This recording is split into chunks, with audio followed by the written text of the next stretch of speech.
It was the middle of November, and the kind of cold that seeps into your bones. Deep in the pine-covered outskirts of Silver Creek, Washington, a hunter was making his way back to his truck when he caught a whiff of something sharp and chemical in the air. Not wood smoke, not gasoline.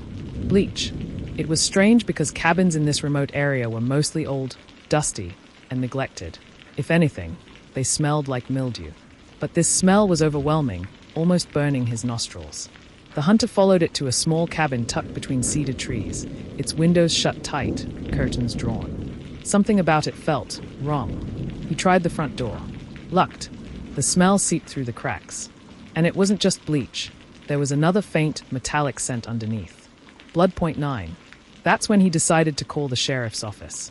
When deputies arrived, they were ready for the usual, maybe a squatter, maybe a drug lab.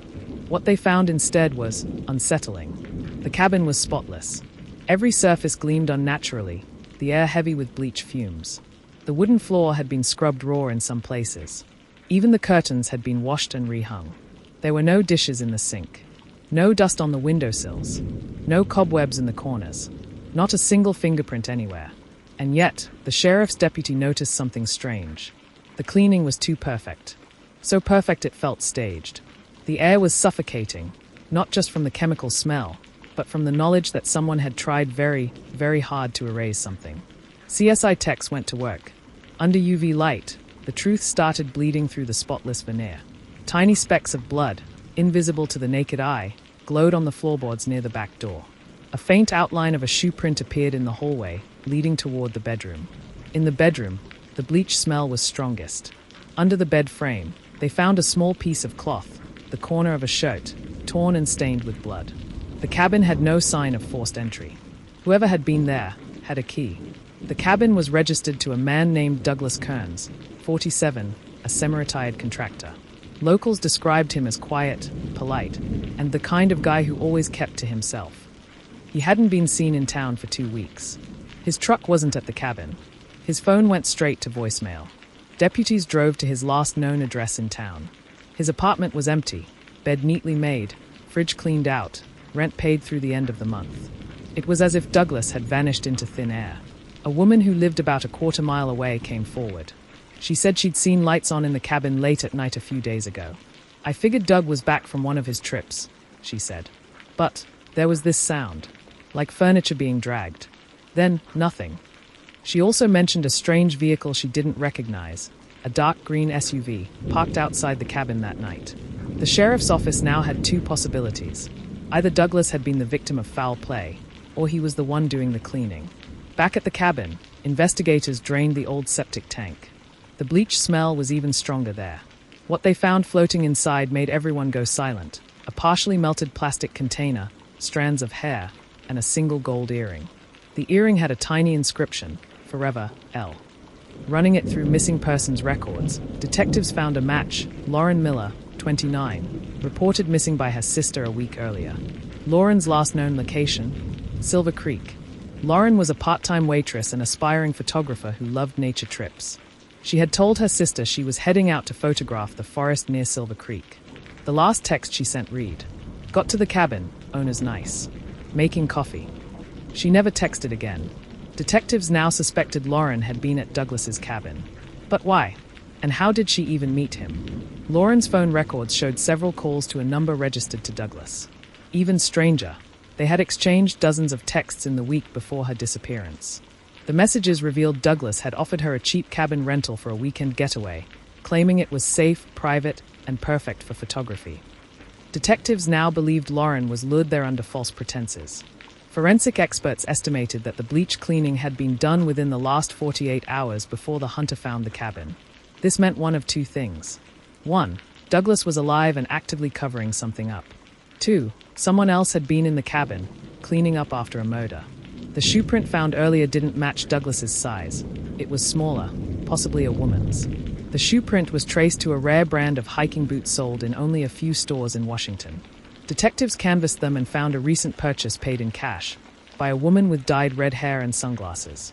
Witnesses said she seemed nervous, kept looking over her shoulder, and left in a dark green SUV. The same SUV the neighbor had seen at the cabin. Fingerprints finally turned up, not inside the cabin, but on the torn piece of cloth found under the bed. They belonged to Rachel Holt, 33, with a record for theft and fraud. Rachel had no known connection to Lauren, but she did have a history with Douglas. She had once worked for him briefly as a house cleaner. Detectives theorized Rachel might have been paid, or forced, to scrub the cabin clean. Then came the most chilling discovery. A trail camera set up deep in the woods captured Douglas, alive, 2 days after the hunter found the cabin. He was wearing a backpack, walking alone, and heading away from Silver Creek. He didn't look panicked. He looked calm, almost like a man who knew exactly where he was going and what he had left behind. Detectives set up a grid search in the forest where Douglas was last seen. 2 days in, they found a makeshift campsite, a tarp, some empty food cans, and a half-burned notebook. Inside, the writing was fragmented and erratic. One entry read, "She saw too much. I didn't mean to, but she wouldn't stop screaming. Rachel said she could fix it. Bleach hides everything." The handwriting matched Douglas's. But there was also something else, a map sketched in the back of the notebook, with a single X marked deep in the woods. Following the map, detectives uncovered a shallow grave covered with pine branches. Inside was the body of Lauren Miller. Her camera was smashed, and the memory card was missing. An autopsy revealed she had been struck in the head and strangled. Under her fingernails were traces of skin, a DNA match to Douglas. Rachel Holt was arrested the next morning at a motel 60 miles away. In her car, police found industrial bleach bottles, gloves, and Lauren's missing memory card. On it were the last photos Lauren had taken, including one of Douglas standing outside the cabin, glaring at her. Confronted with the evidence, Rachel claimed Douglas had called her in a panic, offering her $5,000 to make the place spotless. She insisted she didn't know there had been a murder until after she started cleaning. But by then, she was in too deep. Douglas was captured 3 weeks later, hiding in a storage unit in Oregon. He confessed to luring Lauren to the cabin, killing her during an argument, and calling Rachel to erase the scene. When asked why he used so much bleach, Douglas's chilling reply was, "Because bleach erases everything, except guilt." In court, the prosecution displayed photos of the cabin, unnaturally clean, yet radiating the horror of what had happened there. Douglas received life without parole. Rachel got 15 years for tampering with evidence. But locals say that even now, if you walk past that cabin in Silver Creek on a damp day, you can still smell the faint, chemical tang of bleach and something darker beneath it. What do you think? Was Rachel just a cleaner caught in a nightmare, or was she part of the plan all along? Let me know your thoughts in the comments, and don't forget to subscribe for more chilling true crime stories you won't hear anywhere else.